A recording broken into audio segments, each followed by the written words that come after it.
What's up guys, this is Andre Estrepo and welcome back to a new video. So in this video, we're gonna be editing some photos shot on the Canon R6. I have the Canon R6 for a couple weeks, been using it since last week, and I'm really impressed with this camera. I'm coming from my 5D Mark IV, which is still a great camera, love it, but really impressed with some of the features found on the R6, shooting some photos with it. So we're gonna be talking about that today, how it was shooting some lifestyle photos and editing some of those images. So let's get into it right now.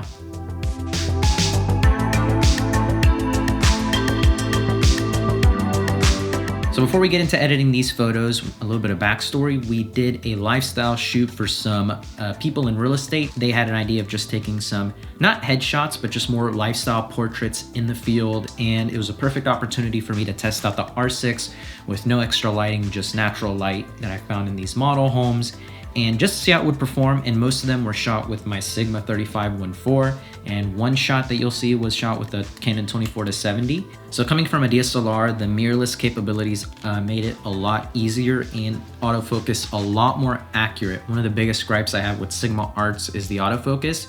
Even though the glass is amazing, you know, the images come out are great, tack sharp, but I only shoot in live view with my 5D Mark IV because that's where it utilizes dual pixel autofocus. But now with, you know, a mirrorless camera, especially the R series, you get dual pixel in the viewfinder, which works fantastic. And so nonetheless, the autofocus was incredible, but that's the backstory on that. So now let's get into Lightroom and start editing some of these images. So again, these are more not professional, more just lifestyle in the moment type of stuff. So I made best with the backdrop and the location that I had. And so let's just get into the first one. Okay, so here we have our first photo. This was shot in a parking lot. So behind him is our office, our work office. And so they insisted that we had to take these photos there. And I was like, okay, I'll go make the best of it. And this is midday. All of these are shot at like 12:30 during the day. So sun's overhead, pretty harsh. So here we have our first image. You know, he has really soft light hitting his face right here, and that's because I use a diffuser. And so I had a, you know, one of those 5-in-1 deflectors, and so I used the middle one, which is a diffusion, and I had someone hold it up where the sun was hitting him. So say, same thing with my light right here. We have really soft lighting hitting me. Basically the sun is the light.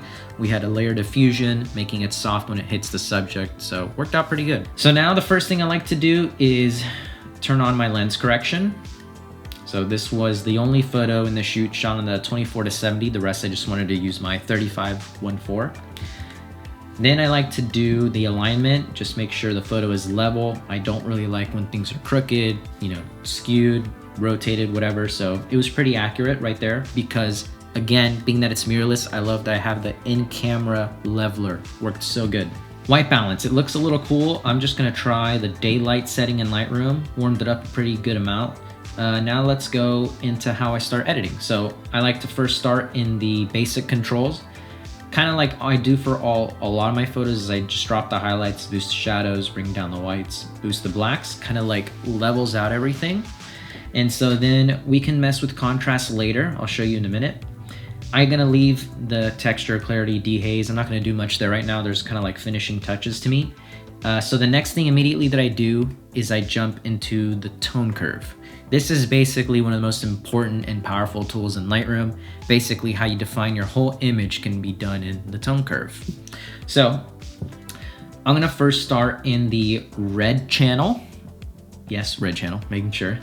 And one thing I like to do is I just like to make a small S curve in each channel. And I'll show you what I mean by that.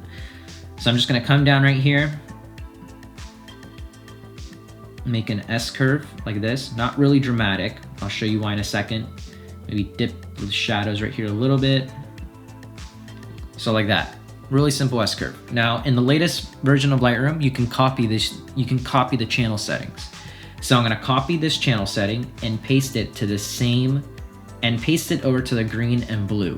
And I'll show you what happens when you do that, because right now the colors look jacked and I understand. So now I've pasted them over and we've kind of added contrast in all of the channels, perfectly balanced. And so you can turn this on and off. We added some really nice contrast to it. Everything looks good. Now, if you wanted to, you could go and individually like tweak each channel to kind of give it more of a like stylized look. So if I went into blue, you know, I started messing with the mid-tone right here. You can see it's gonna like add yellows or purples or whatever, but I'm not overdoing these. That's why I'm not even gonna use any sort of presets or anything. Just wanna really keep that R6 color science and just enhance it.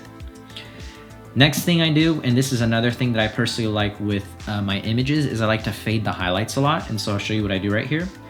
So I'm gonna bring these down. I really like what it does to facial highlights right here. So you can see before, after. I don't know, it just smooths it out so much more. I like that. Then I'm gonna boost the lights, boost the darks, and I'm gonna bring down the shadows. Again, adding just more contrast into the image.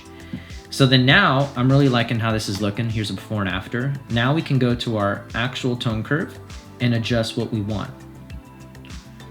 So again, I'm kind of sticking to like a simple S curve, and I like to fade the very top whites so the whites aren't like ultimate bright whites.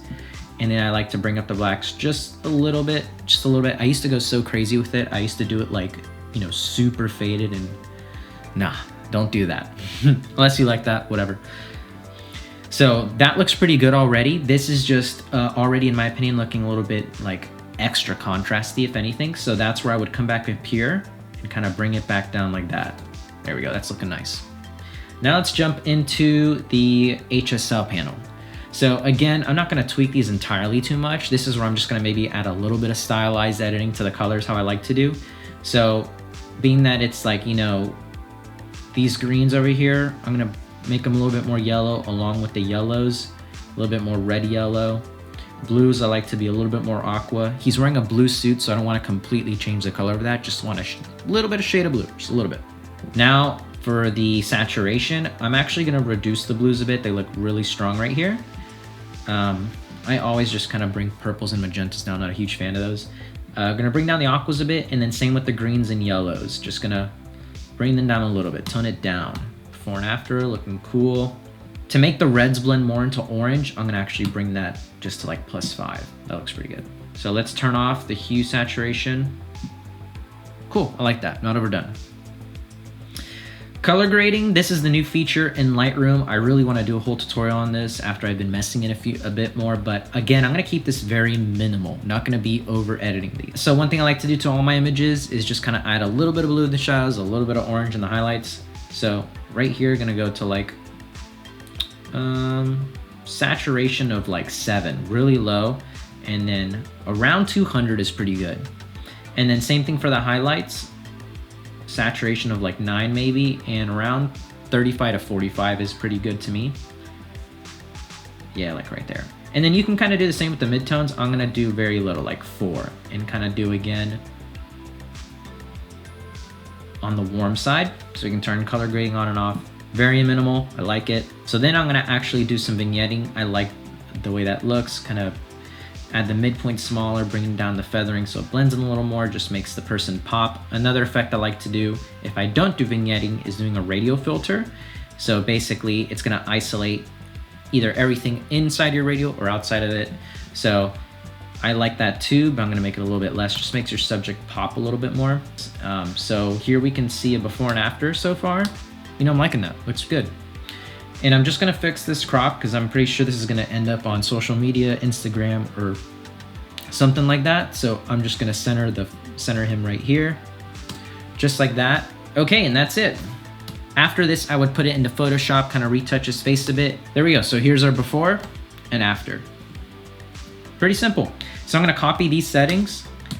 Let's start again with profile corrections and fix our alignment, see how that looks. It was pretty even.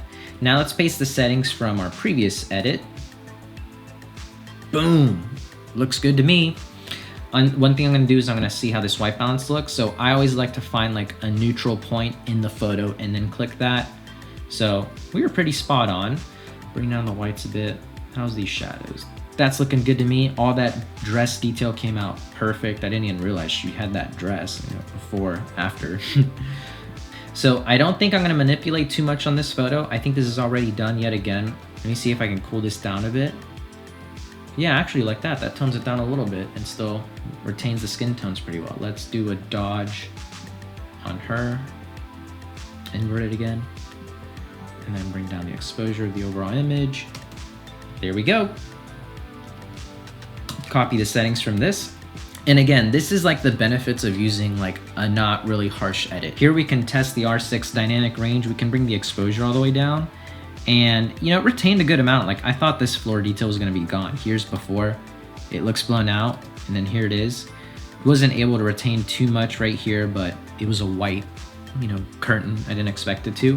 And then if we boost the shadow, or if we bring the exposure all the way up, we can see like, you know, all of her detail was perfectly retained. There's like no noise, so really impressed on that. Good dynamic range. So now let's bring back our exposure just to see. Let's paste our settings and see how it looks from the outside. That actually looks really good too. That's awesome. So let's see. I think it maybe looks a little bit too warm. So let's see. I'm using the eyedropper tool and kind of selecting areas around to see how it would look. Yeah, I think that's better. I think it's too much on the magenta side. Yeah, maybe like 19. Maybe on the contrast again. Yeah, I like that a lot. So one trick I like to do for the indoor shots is with my yellows is I'm actually gonna reduce them, because you can bring them up. You can see how, you know, that's coming from this yellow light here. I'm gonna bring them down a bit, and then I'm gonna boost them up. Just kind of evens them out along with the oranges as well. So here's our before, here's our after. Real subtle. This same edit worked pretty well. I think it's because, again, it wasn't overly edited. Here I'm using, you know, a lot of these effects from before. Really like that faded highlights look. If I bring this back, they just look really harsh over the top to me. This kind of smooths them out. And again, here the highlights on her face, I think that makes it a lot smoother, a lot better. So this photo looks pretty good. I'm gonna just do a dodge over her. Invert that because I want it to affect her. Just affecting her right there, and then I can maybe bring down the background a bit. Awesome, I like that a lot. Again, these are just supposed to be, you know, lifestyle shots, not overly processed. Like I don't want it to look like just a filter was slapped over them or anything like that. And so I like this a lot. Another trick I like to do along with my yellows for interior shots where there's light coming in is reduce the blues, because this is shot inside. Daylight is going to be, you know, kind of coming in as a blue color. So you can see if I bring them all the way up, look at all the blues that are really, you know, that's not blue. That's just from like the shadows and the light coming in. So I'm going to reduce them, maybe like right here. You can see in the luminance how it's affected. So I think I'm actually gonna bring it up a little bit like that. So again, really happy with my skin tones. These look really good right here. Before, after, I like that a lot. I might just kind of, again, like how I did on the other one, just dodge this part of her face a bit. Before, after, I like it.